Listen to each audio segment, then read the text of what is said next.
Assalamualaikum warahmatullahi wabarakatuh. Kembali di channel saya yang tiada lain dan tiada bukan hanya untuk men-share, untuk memberitahu dan sekitaran alam gaib dan pusaka-pusaka yang bertuah atau mungkin yang orang bilang itu berkodam. Saya hanya ingin bercerita saja sebetulnya. Sewaktu saya mondok dulu, ini kisah cerita dari guru saya dulu.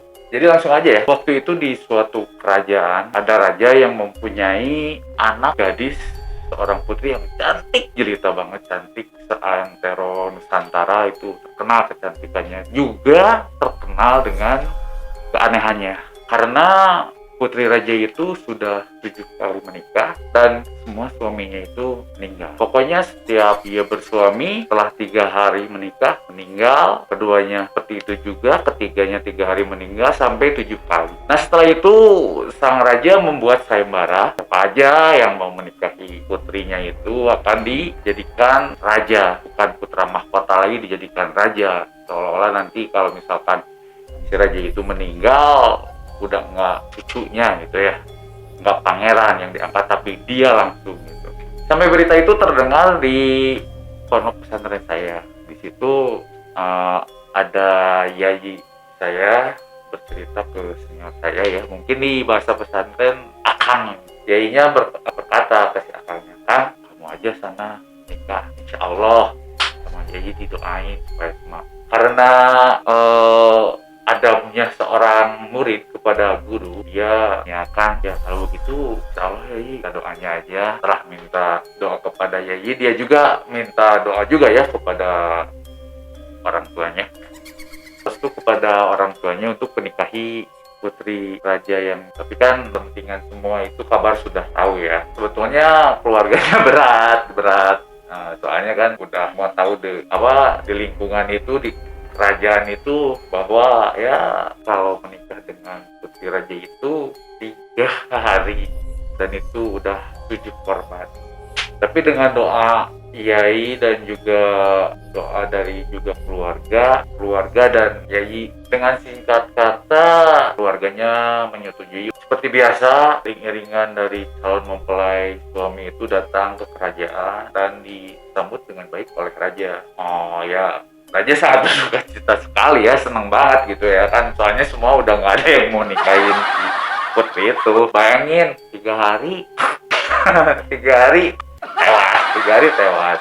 Sekarang ada yang calon, tapi dengan berat hati juga sebetulnya dari mempelai pria itu datang, bukannya senang tapi malah nangisnya gini ya, kebayang lah kayak nganterin mayat. Wah 3 hari mati ini, 3 hari mati ini mah. Kalau dari yang pihak kerajaannya senang banget, oh silakan, saya dengan senang hati Anda mau mempersunting anak saya, bahkan saya kasih semua yang Anda inginkan, malahan tahta kerajaan pun saya kasih sama Anda. Setelah ijab kabul terjadi, mulai misteri-misteri yang aneh mulai terjadi. Di malam pertama sewaktu rombongan pria itu mau pulang, yainya berpesan kepada muridnya, kamu jangan isyarat. Mulailah malam pertama terjadi. Ini udah capek ya atau gimana gitu ya.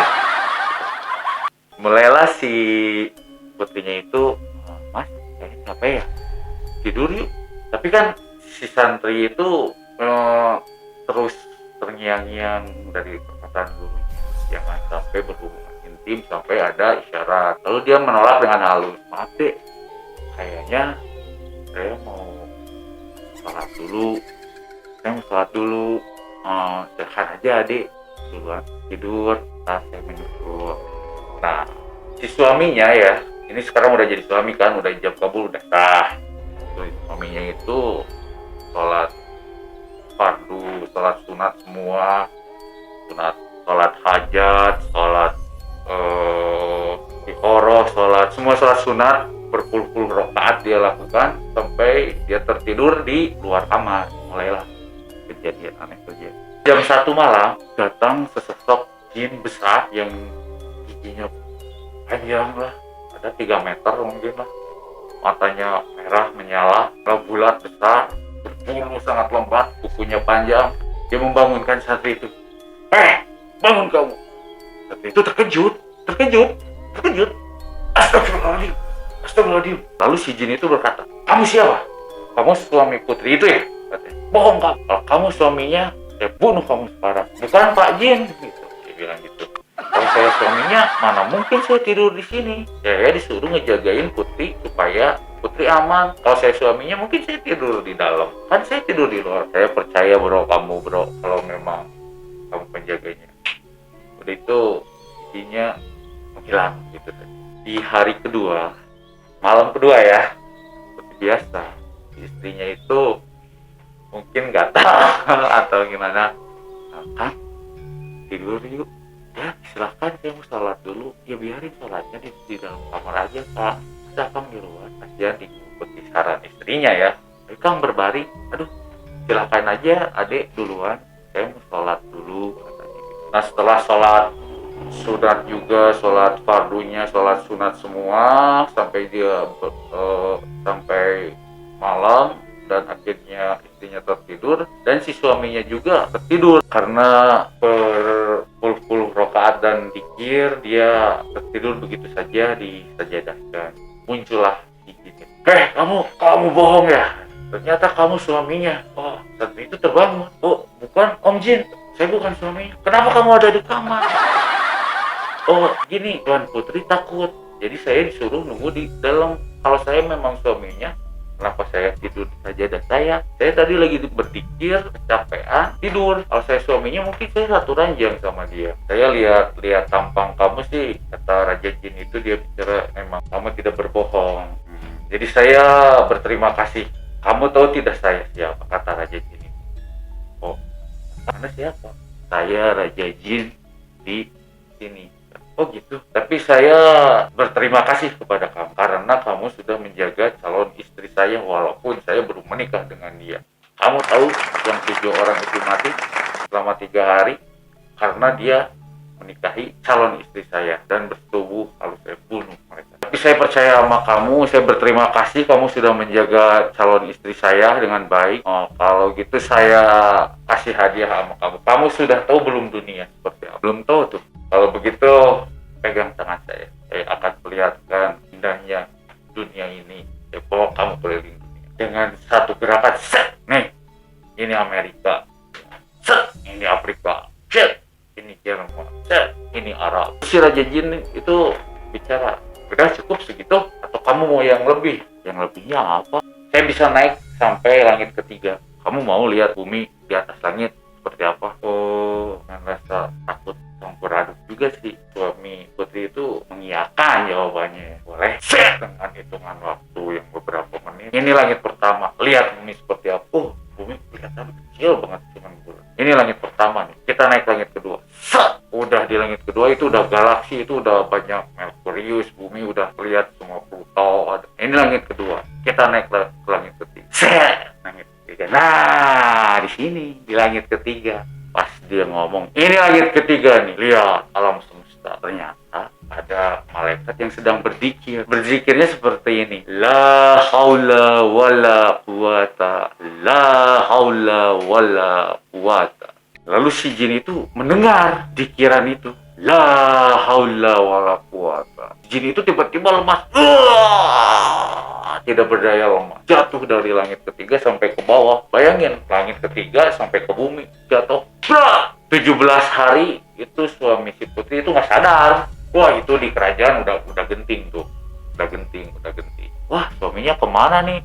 Oh, innalillahi ini mah.